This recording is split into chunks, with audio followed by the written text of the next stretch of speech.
이낙연 총리께서 광주 그 전일빌딩에서 국민과 함께하는 제7공화국 주제로 토론회 했죠. 정말 보기 드물게 많은 분들이 와주셨고, 특히 광주 시민들이 오랜만에 이낙연 총리에 대한 기대감 때문에 많이 좀 흥분된 하루였던 것 같습니다. 시국 토론회를 마치신 소회가 있으시다면? 이낙연 살아있구나 이런 기분이었고, 역시 이낙연 대표가 지도자답게 현 시국을 잘 정확하게 또 국민의 입장을 대신해서 정리해 준 것에 대해서 광주 시민들이 좀 시원하다 이렇게 오랜만에 느낀 것 같습니다. 그동안 광주 시민들이 이낙연 총리한테 가장 부족했던 게 뭐냐면 사실은 승부욕이거든요. 뭐 권력욕도 있겠지만 권력 의지라든가 승부욕이 없어서 말씀을 하실 때 늘 좌고우면하고 엄중하다 이런 별명인데 엄중 이낙연이라 그래서 광주 사람들이 많이 싫어했잖아요. 근데 지난번 10일 날 토론 끝나고 나서 그 엄중함보다는 뭔가 시민들이 좀 시원하다 이런 느낌을 가지면서 약간의 호남을 대표하는 주자로 다시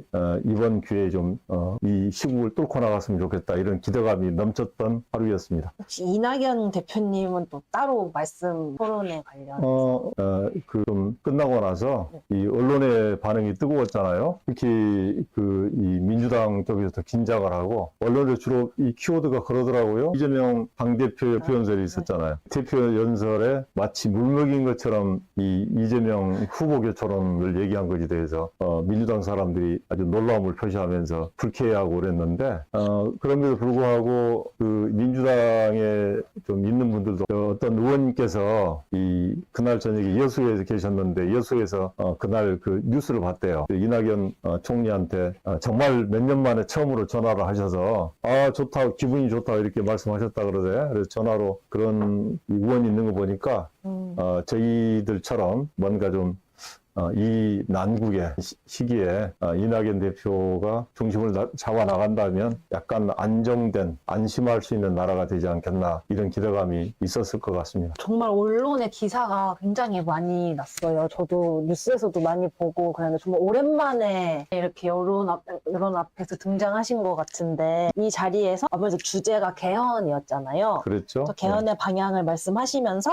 분권형 대통령제, 그리고 계엄 요건 강화, 그리고 국민 소환제 도입 이런 거를 말씀을 해주셨어요. 저희가 그동안 TV에서 했던 방향과 결이 비슷한 것 같은데 이거에 대해서 뭐 어떻게 생각하세요? 뭐 TV에서도 제가 늘상 얘기했던 게 이게 이를테면 그동안에 이제 탄핵과 방탄으로 이어진 검찰 독재와 이재명 독재가 이어진 이런 3년의 과정이 우리 대한민국을 이렇게 크게 힘들게 했기 때문에 지금 이 사태에도 불구하고 어떤 진영에 갇혀 있어서 우리 편이니까 봐주자 이런 것들은 국민 용납해서도 안 되고 또 그 진영에 빠져 있는 분들도 진영에서 탈출하는 거야. 다 시대 정신이 아닐까 그렇게 보입니다. 양극당 정치를 끝낼 합리적 책임 정당의 출현이 필요하다 이렇게 말씀도 해주셨는데요. 혹시 그 새민주당을 염두에 두고 하신 말씀이실까요?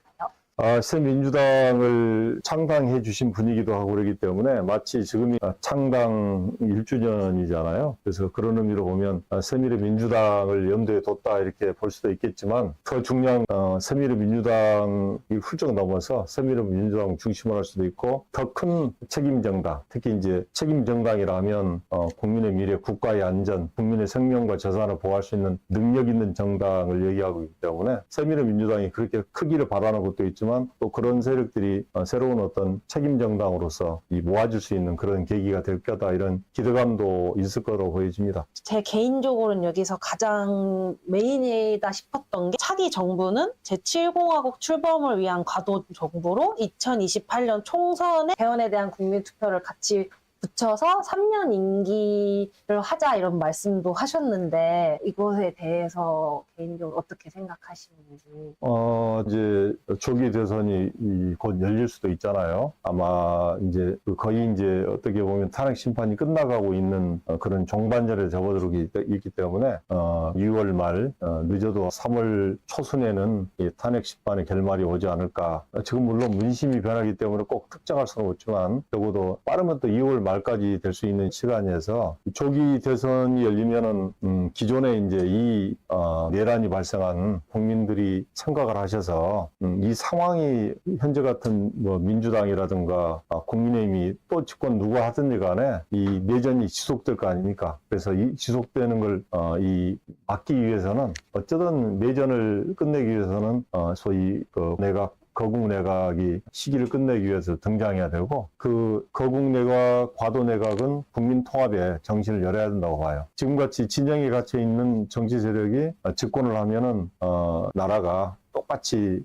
그 내전 지속되면서 정치를 해야 되잖아요. 그렇다 그러면 뭐 지금과 같은 똑같은 상황이 될 테니까 과도 내각이 개헌을 끝내면서 3년간 정치를 마무리하면서 제7공화국을 열어가야지 비로소 이제 내전이 끝나고 국민이 새로운 공화국에서 이 없이 평화롭고 또 안전하고 안전 그런 국가를 만들 수 있겠다, 이렇게 아마 생각하는 분들이 많아질 겁니다. 그런 의미에서 이낙연 총리가 말했던 그런 3년 임기의 과도 내각은 정말 조기 대선이 열린다면 상당히 중요할 것 같고, 이미 오세훈 서울시장이나 김부겸 뭐 총리가 그런 과도 내각 3년 임기를 이미 거론하고 있습니다. 마지막으로 모든 언론 헤드라인이 대부분 다 이렇게 났던 것 같아요. 네. 윤석열, 이재명, 동반 청산이 시대 정신이다. 이것에 대해서 혹시 더 하시고 싶은 말씀 있으실까요? 글쎄, 그런 것들이 저는 오늘 아침에 페이스북에도 글을 썼는데, 이게 지난 총선 우리 당을 만들 때부터 얘기를 해왔어요.